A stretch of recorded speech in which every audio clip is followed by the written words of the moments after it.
So everybody sitting in this room today can look back upon their life and probably point out things that were the most challenging to them. But my big question is if you look back at those challenging experiences, can you also see where the guide, the path, and purpose might have opened up to you if you take the time to actually reflect on a much deeper level? So there's a very famous teaching in the book of Ethics of Our Fathers, which is a biblical text, that says, appoint yourself a teacher and acquire for yourself a friend. And as we go through our journeys, each in our lives, those are the things that we're trying to accomplish, trying to pick up, trying to figure out how we can do that for others.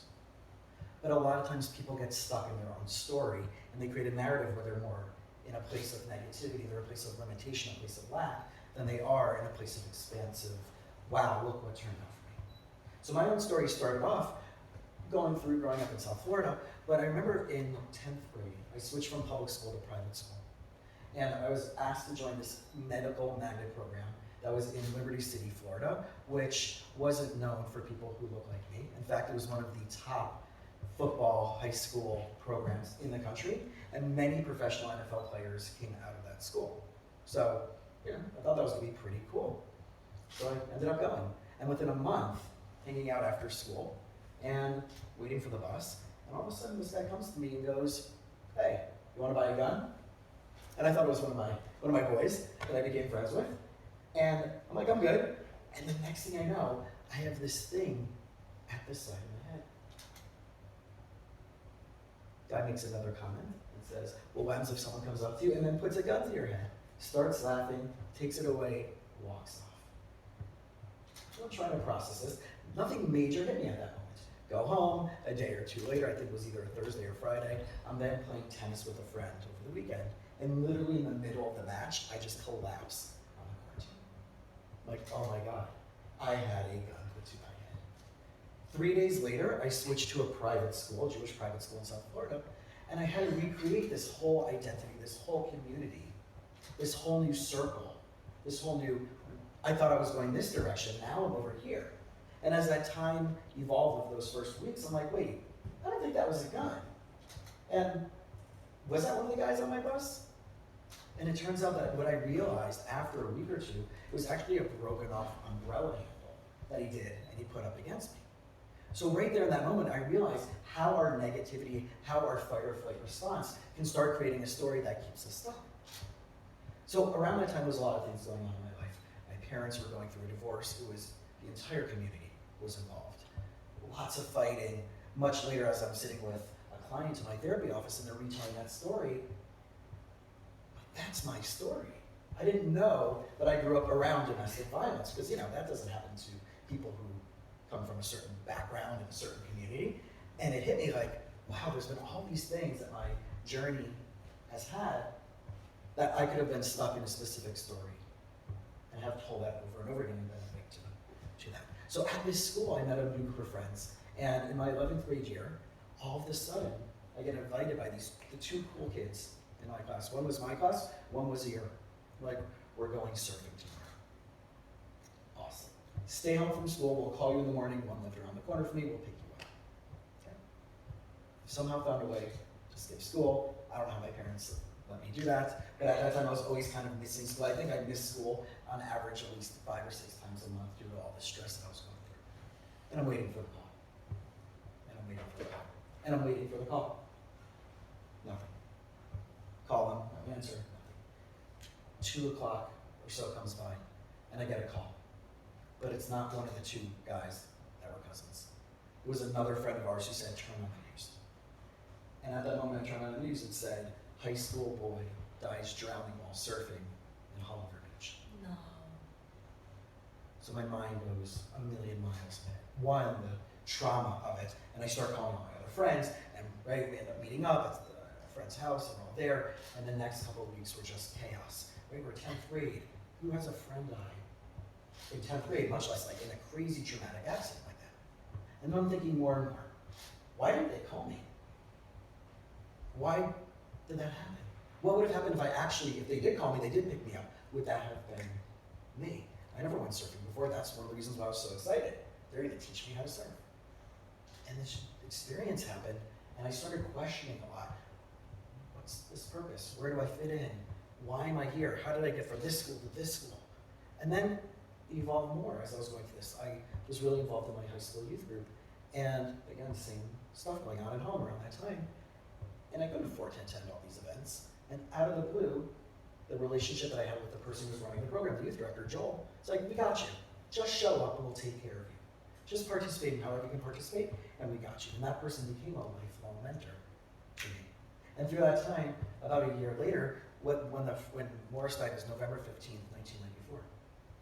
In November, a year later, the first weekend of November, I was at a retreat where us, the high school kids, who were the leaders on the boards of each of the groups, were mentoring the middle school kids retreat.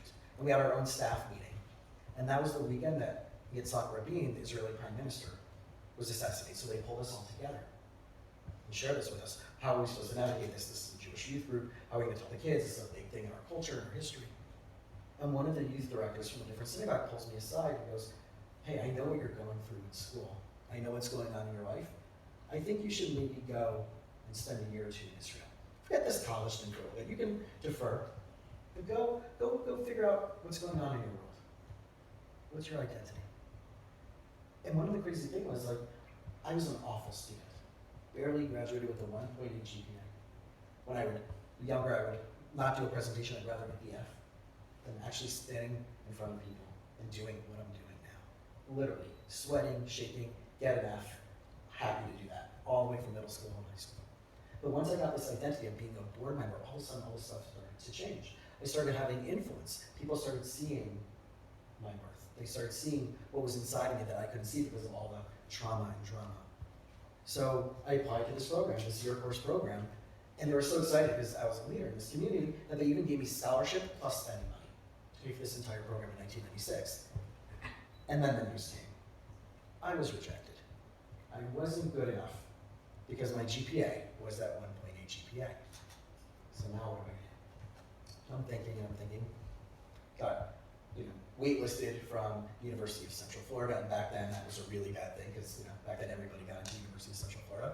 Now it's a much more difficult school to get into, and I had no clue. I couldn't see beyond the next 5 minutes. There was no future. There was no, I can see myself in 10 years what I want to do. I had no clue, no identity, no purpose.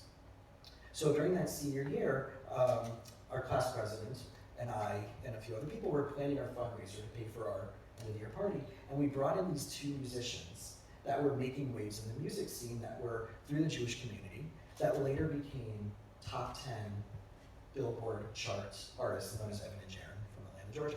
And we brought them in for our senior class presentation. No one knew them. They were just like this little small circle. And we're out to dinner with them after the party, and they're like, telling them what's going on, what are you doing? It's like, if that didn't work out for you, you should go to the school that we went to in Israel. Write down this number. This is the guy who's going to get you in. I'm like, but I don't have money. The scholarship was, for that program. They'll take care of it. The next day, I picked up the phone, called, not realizing that it was a 7-hour time difference. The person picked up not so happy because I think I called at 3 or 4 o'clock in the morning. Don't worry about it. We'll take care of it. We're going to get into the whole process. Here's the flight dates. Here's what you have to do. Get on the plane. So I get on the plane 2 months later. And I'm there. I'm around a community of people I've never met before. There's one other person I knew. And then you get assigned to different rabbis for what classes you're going to take. And I'm sitting down with the person, and we start talking. And over that time of us talking, he's like, oh, that's so interesting. Oh, that's so interesting. Oh, that's so interesting. So I shared that my parents were divorced, that I grew up in this youth group connected to my synagogue, and that I was supposed to go to this leadership training program that ended up I got rejected to. He's like, oh, wow. Yeah, so my parents are divorced. I was in that leadership training program before it became the first generation of this. And I also mentioned that my family is a third-generation family furniture business that my grandfather started after the Holocaust. And so, yeah, my family was in the furniture business too.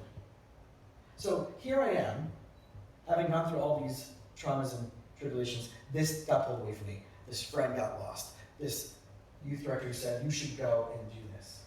Now I'm all of a sudden in Israel with someone who knows my journey already. So December comes, and my friend who is the senior class president comes back from America from this convention because he flew back as a senior to this convention and comes back and he goes, I have some bad news to tell you. David, who was his youth director, the person who said you should go to Israel, passed away got killed in a car accident. But I'm tracing back steps, right? This person in 10th grade that led me to this. And then this person that said, go here and led me to this. And then I meet people that are connected to me. And then all of a sudden that person gets taken away. Right? A lot of these struggles, but where are you ending up and what do you have to go through to get there? So later on I flash forward, I'm living in Atlanta, I'm working in a community program, and I'm going through some personal stuff that I never dealt with. Stuff that's been going on, even though I went to therapy when I was a little kid, but there's no real therapy process when you're in high school, you want to, you're too cool for that. And I ended up going to this therapist, and he asked me questions that no therapist I've ever asked. I'm like, where is he coming up with this stuff? So I'm starting to do research. I'm like, what's his training? Because I've been to therapy. I was like, sit there, play this, do that. How's your brother? How's your mom? How's your dad? How does that make you feel? Like crappy style of therapy. This guy was really asking hard-hitting questions. And as I started doing research in what his training was, I found out that he was a marriage and family therapist. And during that time, I was already working with kids, being half programming director, half mentor, and then I went off to work at the next year in Princeton University on student programming, doing the same thing, half programming, half mentoring, doing counseling unofficially. And I'm going back on my mind, like, I think my next step is graduate school in marriage and family therapy. So I started looking around, and do you know what kept coming up in my face? You don't have a GRE. Oh, in your high school, right? GPA probably wasn't so great.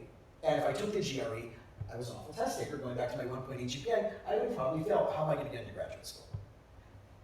And then I found through one of my students who were doing research, she was going off to a conflict resolution program, and she found the graduate school that I eventually went to in Fort Lauderdale, because they didn't require the GRE. Why? They did not believe that this type of test will guarantee the type of professional clinician you will be. And that was it. That was my entry. I'm going to get into a program, hopefully, because I'm going to be crappy at testing. There's no way I would ever do this. And they believe that that's not going to determine my worth. So I go to the program.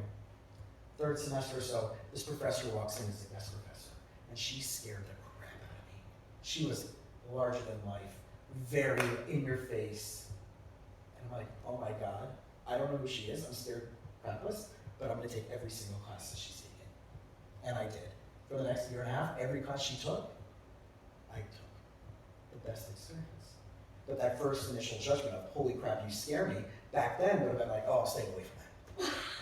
That person became, after I graduated, became my supervisor for my licensure.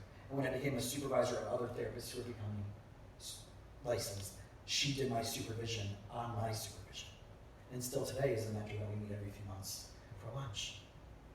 So all of these things started showing up. Challenging situation, someone shows up. Challenging situation, someone shows up. And then 2010 happens. Married for about 6 years. I'm getting separated. Panic attacks, non-stop. Get divorced, still not going anywhere. And a colleague, friend of mine, says, you should try this modality called Neuro emotional technique. All right, I'm already down with some of this alternative medicine stuff.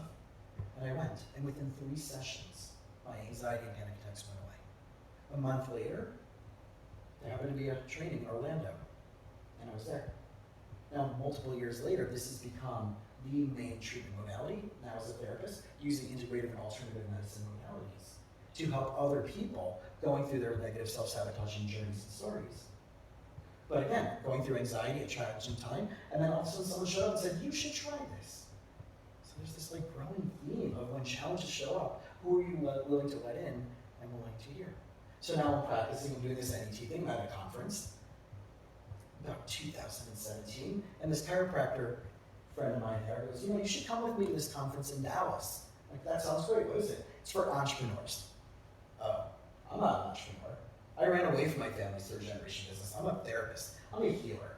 That business stuff, that ain't for me. Why?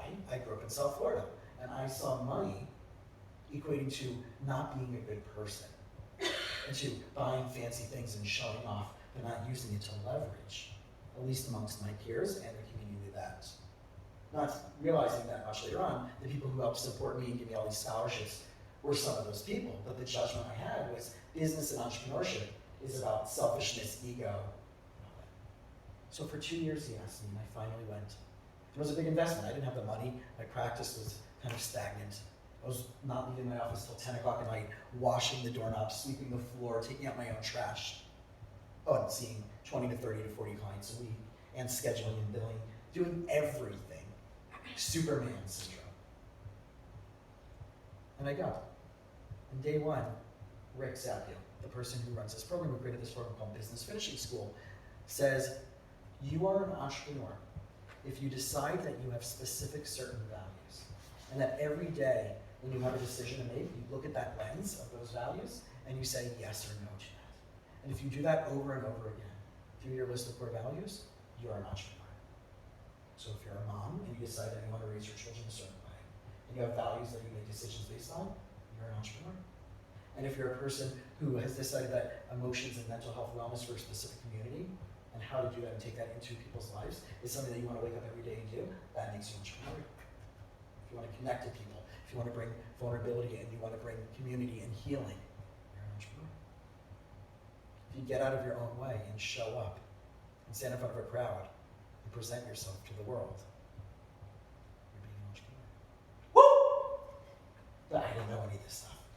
And all of a sudden, things started changing for me. My business started dropping clients I didn't want to see anymore. I never knew I had permission to say no. This program says, if you don't want to do it, say no to it. Stop doing list. And all of a sudden, my profits went up 30% in the first 6 months because I was turning down clients. But that came out of living in a struggle, and all of a sudden, this mentor showed up. And the person I sat next to at this conference, khaki pants, polo shirt, his name was Matt. We start talking. What do you do? I do financing for big rigs and trucking. That's pretty cool. How long have you been in that? About 20 years.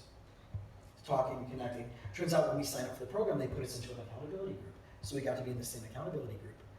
He's like, listen, here's my card before you go. And out of his bag, he doesn't pull out a card, he pulls out a book. His book. Okay, I don't think I've ever seen that before in my life. So as I find out, as I'm getting to know Matt's company isn't this small little rinky-dink company. His company was doing about $100 million a year at that point. And his network was connected to this much larger network of people who are doing all these wonderful things for the community, breaking my mindset of what I thought an entrepreneur was. They're not just doing it to make money, but they're also doing it to take care of their family. They're doing it to take care of their community. They're taking care of when people are downtrodden, how can I lift them up? Values-based decision-making, this massive shift. And I started getting introduced to all these other people. Because of that, I decided, like, wait, this guy has a podcast. He's doing some really cool stuff. How do I get out of my little small office, my 800 square foot office, and bring what I want to share to the world? How do I now become the person that has showed up for me along the ways to do that for other people? Because people know I'm a therapist, so they're willingly coming to me, but they're paying me for that. But how do I get that influence that if that person is looking for something that they need, that they don't know where to go, maybe it'll pop up on their feed. Maybe it'll be a recommendation from someone. And it wasn't, I'm gonna make a lot of money out of this. I don't want 50,000 downloads. It was, how do I bring value? How do I bring what I went through to other people? And the pillars of this podcast, which I decided to call You and Your Life, is based on all the things that I've learned over the years that I feel are the most successful attributes that someone has to have in order to grow. And that's psychology. That's integrative and natural medicine, as I did that work through neuroemotional technique. That is spirituality and entrepreneurship. So going back to that first quote, appoint yourself a teacher and acquire yourself a friend. How many of us can now go back through each of our journeys and realize that this person taught me something that I never thought. That person became a friend to me in a way that I really needed when I least expected it. And the beautiful thing about all this is that people will show up in your life, and these people will allow you to find your voice, to find your purpose, and to find your